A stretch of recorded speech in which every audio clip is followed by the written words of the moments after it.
사랑하는 성도 여러분, 어제 하루도 주의 은혜 가운데 평안하셨습니까? 2022년 1월 11일 화요일 아침 매일 성경 말씀 묵상 시간입니다. 다 같이 사도신경으로 신앙 고백하며 오늘 말씀 묵상 시간 함께 시작하겠습니다. 나는 전능하신 아버지 하나님, 천지의 창조주를 믿습니다. 나는 그의 유일하신 아들 우리 주 예수 그리스도를 믿습니다. 그는 성령으로 잉태되어 동정녀 마리아에게서 나시고 본디오 빌라도에게 고난을 받아 십자가에 못 박혀 죽으시고 장사된 지 사흘 만에 죽은 자 가운데서 다시 살아나셨으며 하늘에 오르시어 전능하신 아버지 하나님 우편에 앉아 계시다가 거기로부터 살아있는 자와 죽은 자를 심판하러 오십니다. 나는 성령을 믿으며 거룩한 공교회와 성도의 교제와 죄를 용서받는 것과 몸의 부활과 영생을 믿습니다. 아멘. 오늘 우리가 함께 읽을 기록된 하나님 말씀은 누가복음 1장 67절에서 2장 7절까지의 말씀입니다. 신약 88쪽경에 있는 누가복음 제1장 67에서 2장 7절까지의 말씀입니다.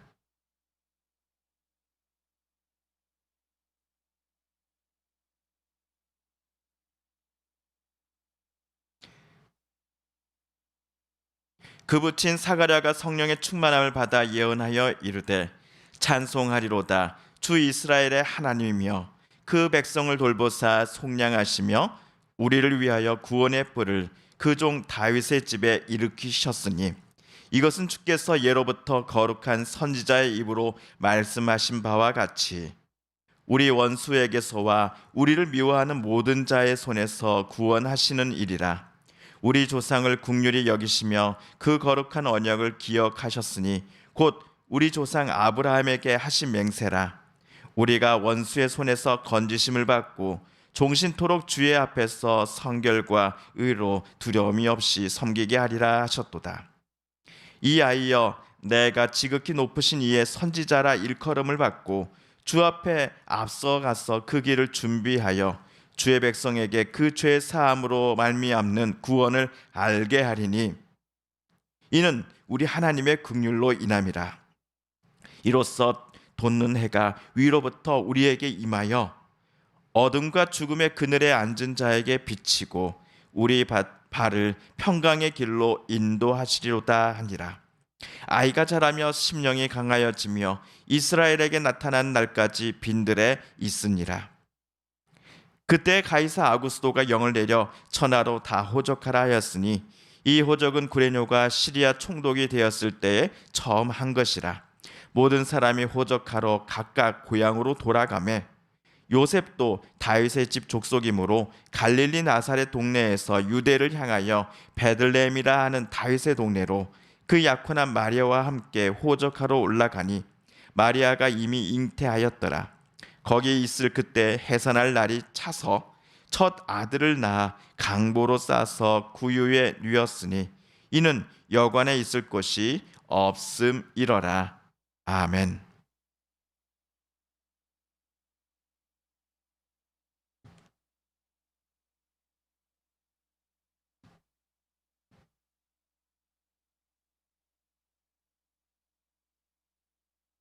사가랴와 엘리사벳 가정에 아이가 태어났습니다.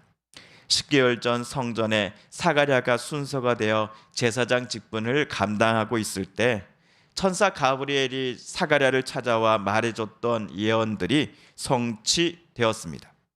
그리하여 친척들의 권유와 압박에 상관없이 이들 부부는 아이의 이름을 요한이라고 지었지요. 이 아이가 태어난 것은 전적으로 하나님의 은혜와 능력 때문임을 이들 부부는 인정하였기 때문이었습니다. 또한 그들에게 아이라고 하는 선물을 주신 하나님의 말씀에 부부 모두 순종하기를 기뻐하였기 때문이었습니다. 앞에서 엘리사벳과 마리아가 성령에 충만하여 자신들에게 일어난 놀라운 하나님의 역사에 관해 찬양을 올렸던 것처럼 사가랴도 10개월 만에 다시 말을 할 수 있게 되면서 하나님께 감사와 영광의 찬양을 오늘 올려드리고 있습니다.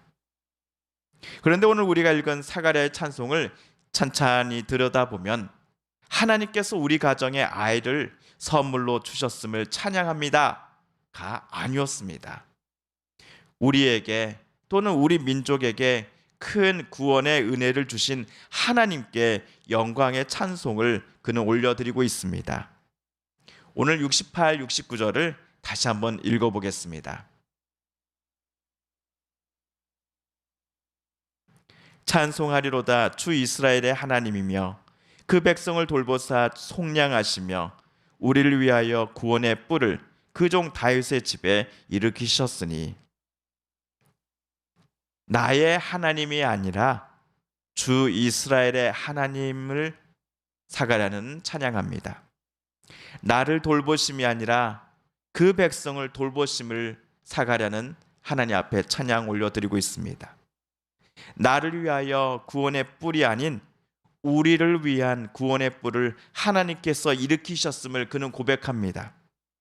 그런데 그 뿔을 사가랴 본인의 집에서가 아니라 다윗의 집, 즉 마리아와 그리고 그녀와 약혼한 남자 요셉 부부 중에서 하나님은 일으키실 것이다 라고 오늘 사가랴는 찬양하였습니다.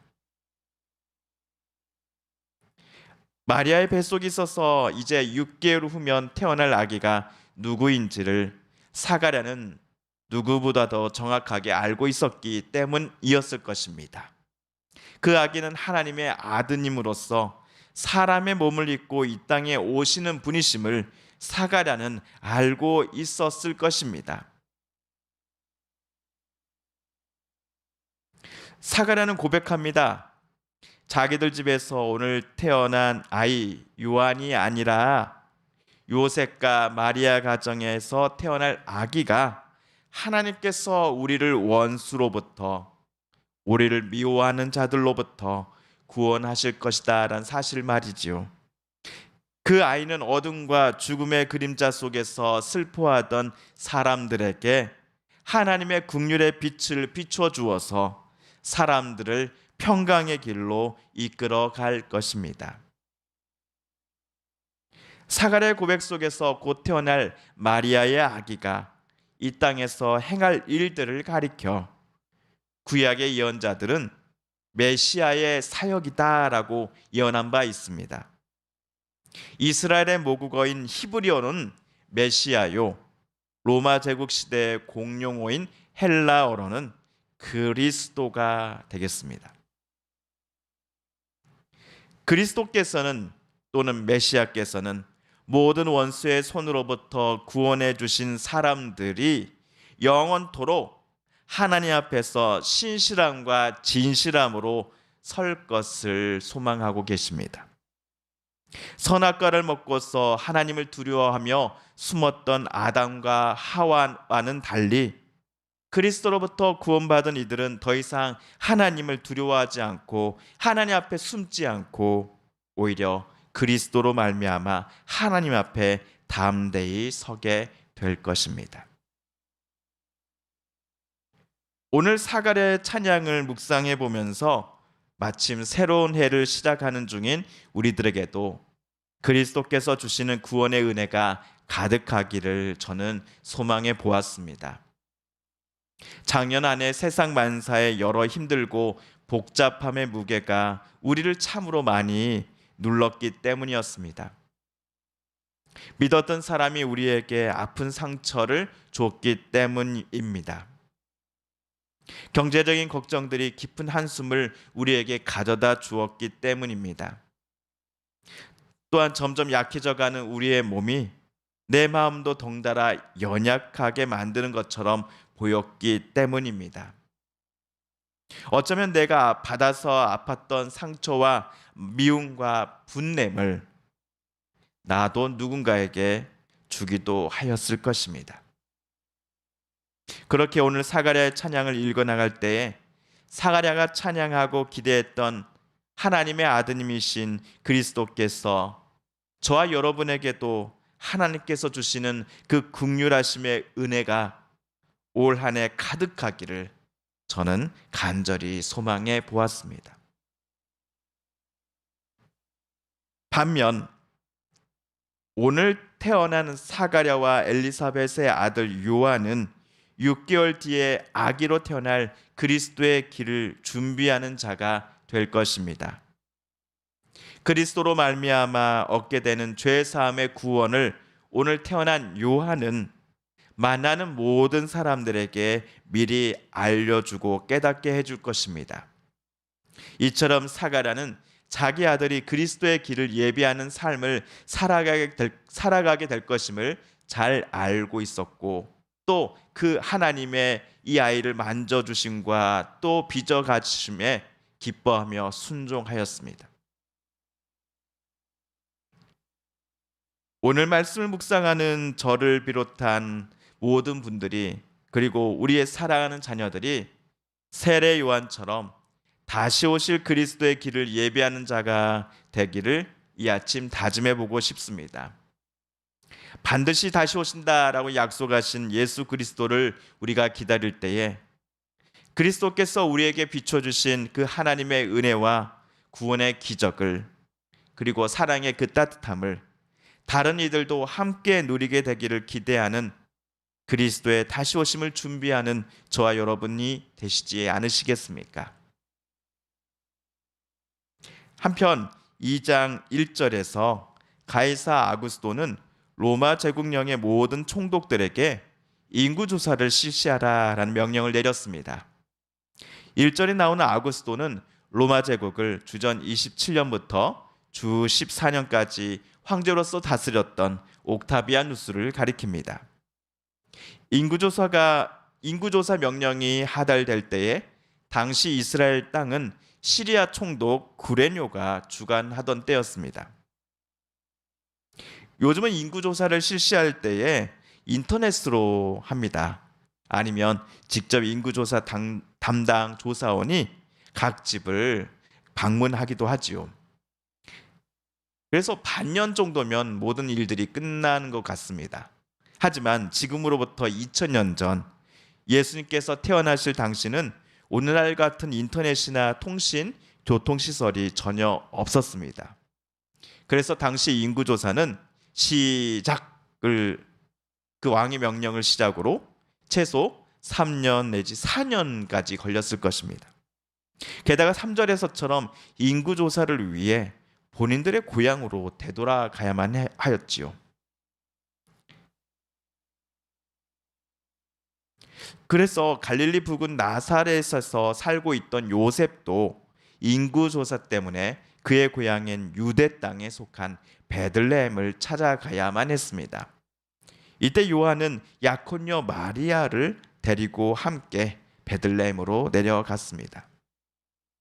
당시 마리아에게는 해산의 기미가 느껴졌는데 베들레헴에 도착하자마자 얼마 후 그녀는 출산을 하였습니다. 방이 남은 여관이 없기에 집에서 소를 묶어 놓는 외양간에서 마리아는 아이를 낳았습니다. 누가복음을 기록한 누가는 너무나 음이 건조하고도 짧게 이 장면을 기록해 놓았지만, 지금 마리아가 낳은 아이는 사가랴가 찬송 중에 언급한 하나님의 아들이요 그리스도이신 예수였습니다. 메시아가 황제의 왕궁에서가 아니라 가축의 오줌똥으로 가득한 외양간에 태어난 것입니다. 그러나 이곳에 태어난 아기를 만나기 위하여 멀리서부터 찾아오는 사람들이 있었다는 것을 요셉과 마리아는 아직은 모르고 있었습니다. 그렇다면 냄새나며 더러운 장소에 태어난 아이를 굳이 만나고자 찾아온 이들은 과연 누구였을까요? 또한 그들은 무슨 이유 때문에 이 아이를 만나러 오는 것이었을까요? 이 질문에 대한 답은 우리 내일 이 시간 읽을 말씀 속에서 발견해 보도록 하겠습니다. 사랑하는 성도 여러분, 오늘은 누가복음 말씀 묵상 제 네 번째 시간이었습니다. 오늘 말씀을 읽으실 때 하나님께서 저와 여러분에게 깨닫게 해주신 교훈과 말씀, 들려주신 음성을 기억하시며 이 시간 우리 함께 기도드리길 원합니다. 우리 성도님들과 가족들 중에 하나님의 고쳐주심과 일으켜 세워주심을 놓고 간절히 기도하는 분들이 계십니다. 하나님 고쳐주소서. 하나님 일으켜 세워주소서. 하나님 치료하여 주시고 회복시켜 주시옵소서. 마지막으로 우리가 가지고 나온 간절한 기도 제목, 하나님께 아뢰며 하나님의 은혜의 보좌 앞으로 더 가까이 나아가겠습니다. 함께 기도합니다.